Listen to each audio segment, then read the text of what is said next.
menurut hadis golongan yang akan selamat itu namanya al-jamaah, maka buru-buru orang bikin organisasi namanya jamaah. Apa jamaatul islamiyah, jamaah islamiyah, atau jamaatul muslimin, atau apa saja. Itu kan baru pengakuan dia sendiri. Tetapi apakah hadis tadi itu juga meng-ACC, ya benar kelompok ini nih yang dimaksud, ngaku boleh.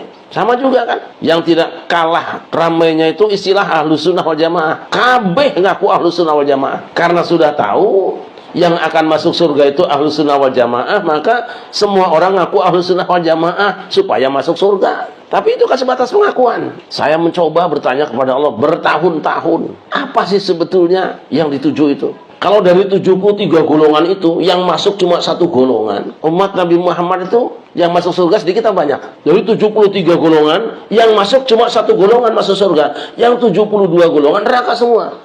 Yang masuk umat Nabi Muhammad mayoritas atau minoritas? Minoritas kalau begitu. Yang kayak apa? Yang lolos seleksi, yang sudah divaksin hatinya, yang lolos rapid. Mungkin kita ini termasuk yang kurang beruntung kayaknya. Sebab melihat model ibadah kita, kalau harus dibandingkan dengan sahabat Nabi, ya jauh. Kalau dibandingkan sama salaf sangat jauh. Kalaulah yang masuk surga itu minoritas, kayaknya nih model sampai ini nggak ada potongan. Terus kemana arah pembicaraan Rasul itu? Saya temukan hadis kita yang dulu pelajari sejak lama dulu kan. Rasulullah berceramah di hadapan kami. Beliau mengatakan, ada la yadkhulul jannata illa nafsun muslimatun. Ketahuilah, tidak masuk surga kecuali jiwa yang pasrah. Allahumma hal ballaghtu, ya Allah, apakah sudah aku sampaikan? Allahumma syahid, ya Allah, saksikan. Ala tuhibbuna, saudara-saudara, tidakkah kamu ingin annakum rubu'u ahlil jannati, bahwa kamu semua itu umatku ini menjadi 1/4 penduduk surga? Pengen nggak kira-kira kamu gitu loh? Qalu na'am ya Rasulullah. Tentu kami mau wahai Rasulullah. Terus, atuhibbuna an takunu sulusa ahlil jannati? Mau nggak kalau kamu menjadi 1/3 penduduk surga? Naik lagi nih. Qalu na'am ya Rasulullah. Tentu kami mau Rasulullah. Qal inni la arju an takunu syatra ahlil jannati ma antum fi siwakum minal ummi illa kasyratis sauda fi sawril abyadi atau kasyratil bayda fi sawril aswadi. Aku berharap kamu, kita semua itu menjadi separuh penduduk surga. Kamu dibandingkan dengan umat-umat terdahulu itu, tak ubahnya seperti rambut bulu putih yang menempel di keledai hitam, atau seperti bulu hitam yang menempel di keledai putih, sangat sedikit. Tapi Rasul menginginkan bahwa separuh penduduk surga itu umatnya. Kalau begitu yang masuk surga sedikit atau banyak? Umat Nabi Muhammad yang masuk surga sedikit atau banyak? Dari 73 golongan cuma satu golongan, sedikit atau banyak? Kalau separuh penduduk umat Nabi Muhammad masuk penduduk surga itu umat Muhammad, sedikit atau banyak? Bertentangan enggak?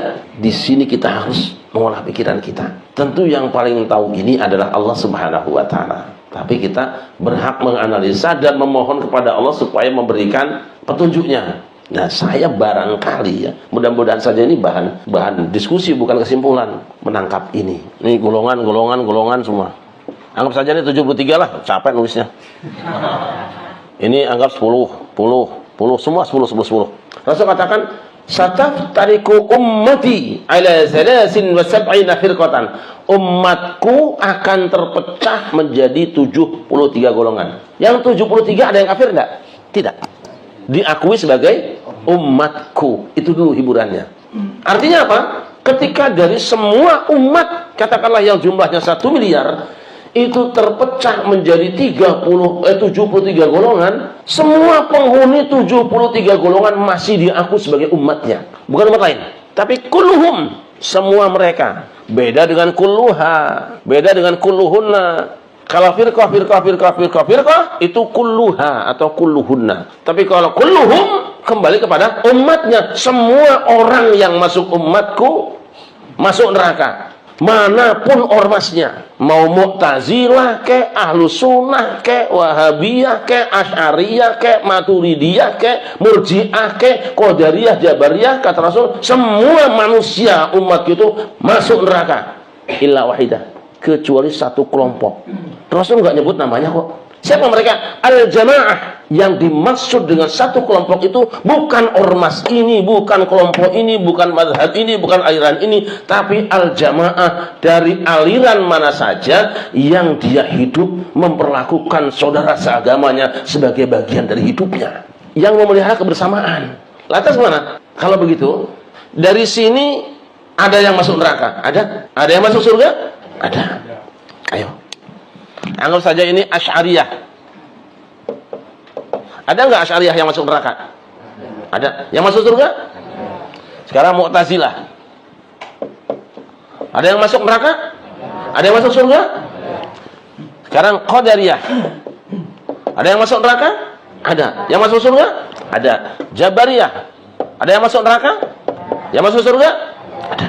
Semua kelompok-kelompok itu, semua umat Islam, semua umat Nabi Muhammad, kelompok manapun masuk neraka, masuk gabung kelompok manapun masuk neraka. Orangnya ya, bukan wadahnya. Yang kita bicarakan orangnya.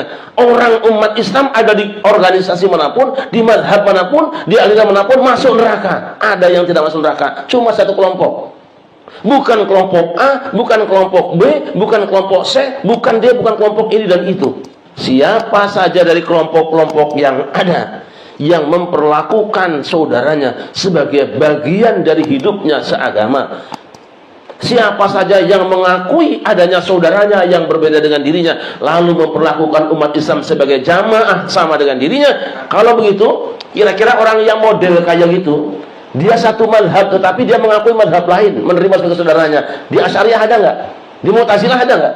Dia amalkan Mu'tazilah. Silakan pemahamanmu terhadap Al-Quran dan Sunnah, yakini itu, amalkan, diterima oleh Allah. Tapi satu lagi yang mungkin sulit orang masuk surga itu, ketika bertemu dengan pemahaman yang berbeda, dia katakan dia sesat. Ini sebetulnya dia telah mengkafirkan saudaranya. Kalau saudaranya ternyata iman, dia kafir sendiri.